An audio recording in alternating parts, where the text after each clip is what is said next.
മീനച്ചിൽ കർത്താക്കൾ. മീനച്ചിൽ കർത്താക്കൾ ഞാവക്കാട് കർത്താസ്, മേക്കൽ കർത്താസ് എന്നും വിളിക്കപ്പെട്ടിരുന്നു. ഒരു പ്രഭുവർഗത്തിലെ അംഗങ്ങളായിരുന്നു മീനച്ചിൽ കർത്താക്കൾ.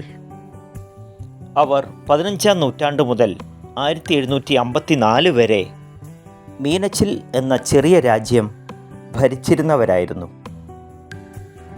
വടക്കൻ മധ്യ തിരുവിതാംകൂറിലെ മറ്റ് പ്രഭുക്കന്മാരുടെ നായർ വിഭാഗങ്ങളിൽ നിന്ന് വ്യത്യസ്തമായി നാഗങ്ങളുടെ പിൻഗാമികളായിരുന്നു മീനച്ചിൽ കർത്താക്കന്മാർ. പാല ഉൾപ്പെടെ 1400ഓളം കിലോമീറ്റർ വിസ്തൃതിയുള്ള മീനച്ചിൽ രാജ്യം ഭരിച്ചിരുന്നത് മീനച്ചിൽ കർത്താക്കന്മാരായിരുന്നു. പാലായുടെ രാജാക്കന്മാരായിരുന്നു മീനച്ചിൽ കർത്താക്കന്മാർ. ജനക്ഷേമകരമായ ഒട്ടേറെ പ്രവർത്തനങ്ങൾ നാടിനു വേണ്ടി ചെയ്തിട്ടുണ്ട്. രാജസ്ഥാനിലെ മേവാഡിൽ നിന്നും മധുര വഴിയാണ് അവർ കേരളത്തിലേക്ക് വന്നിട്ടുള്ളത്. ഇവർ ആദ്യം എത്തി താമസിച്ച സ്ഥലമാണ് പിന്നീട് മേവിട എന്ന് അറിയപ്പെടുന്നത്. രാജസ്ഥാനിൽ നിന്നുള്ള മാർഗമധ്യേ ആദ്യം ഇവർ മധുരയിലെത്തി. മധുരയിൽ നിന്നും പോരുമ്പോൾ മധുര മീനാക്ഷിയെ കൂട്ടിക്കൊണ്ടു പോന്നു എന്ന് വിശ്വസിക്കപ്പെടുന്നു.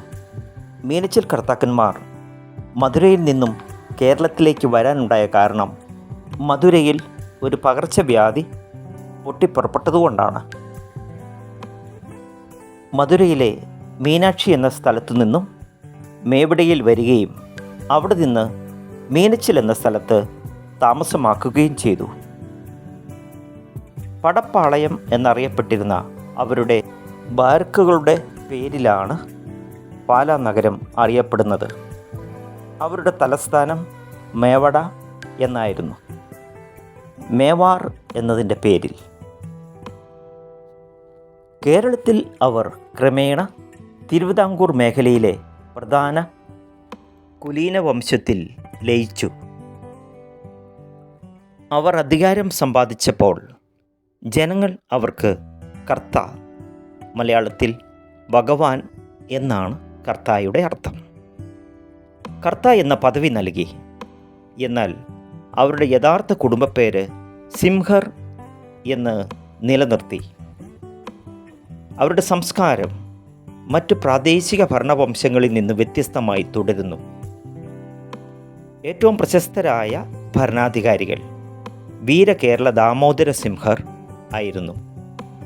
ബ്രാഹ്മണ വംശജരായിരുന്ന കേരളത്തിലെ മറ്റു ഭരണാധികാരികളിൽ നിന്ന് വ്യത്യസ്തമായി മീനച്ചിൽ കർത്താക്കന്മാർ രജപുത്ര പാരമ്പര്യങ്ങളും ആചാരങ്ങളും പിന്തുടർന്നിരുന്നു.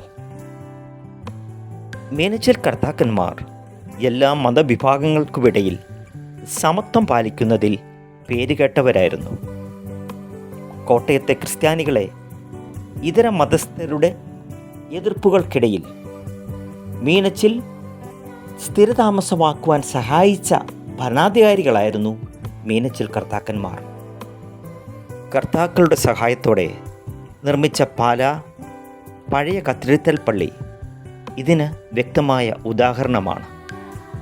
ഇന്നും പാലാ കത്തീഡ്രൽ പള്ളിയിലെ തിരുനാളിന് കർത്താക്കന്മാരുടെ കുടുംബത്തിലെ ഏറ്റവും മുതിർന്ന വ്യക്തിക്ക് ഉടവലിൽ ഇത് അധികാരത്തിൻ്റെയും ബഹുമാനത്തിൻ്റെയും പ്രതീകമാണ്. അദ്ദേഹം പങ്കെടുക്കുന്നു. 1754 മാർത്താണ്ഡവർമ്മയുടെ സൈന്യം മീനച്ചിൽ കർത്താക്കളെ ആക്രമിക്കുകയും കർത്താക്കളുടെ രജപുത്ര പാരമ്പര്യമനുസരിച്ച് അവർ ധീരതയ്ക്ക് കീഴടങ്ങുകയാണ് ചെയ്തത് എന്ന് വിശ്വസിക്കപ്പെടുന്നു. രാജകുടുംബത്തിലെ മിക്കവാറും എല്ലാ അംഗങ്ങളും ഒന്നുകിൽ വക്രമായ യുദ്ധത്തിൽ കൊല്ലപ്പെടുകയോ അല്ലെങ്കിൽ ആത്യന്തിക ത്യാഗം ചെയ്യുകയോ ചെയ്തു. മീനച്ചിലാറിൻ്റെ പഴയ പേര് കവണാർ എന്നായിരുന്നു. അത് പിൽക്കാലത്താണ് മീനച്ചിൽ ആർ ആയി മാറിയത്. കർത്താക്കന്മാർ ഇവിടെ വന്നിട്ട് അവർ അവരുടെ കുലദേവതയായ മധുര മീനാക്ഷിയുടെ ഒരു ക്ഷേത്രം പണിയുകയും മധുര മീനാക്ഷി എന്ന നാമത്തിൽ നിന്നാണ് മീനച്ചിൽ എന്ന പേര് കിട്ടിയത്.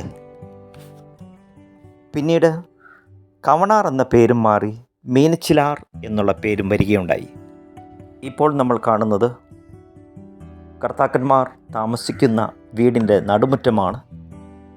ഇവിടെ എത്ര മഴ പെയ്ത് വെള്ളം വീണാലും അവിടെ കെട്ടിക്കിടക്കില്ല.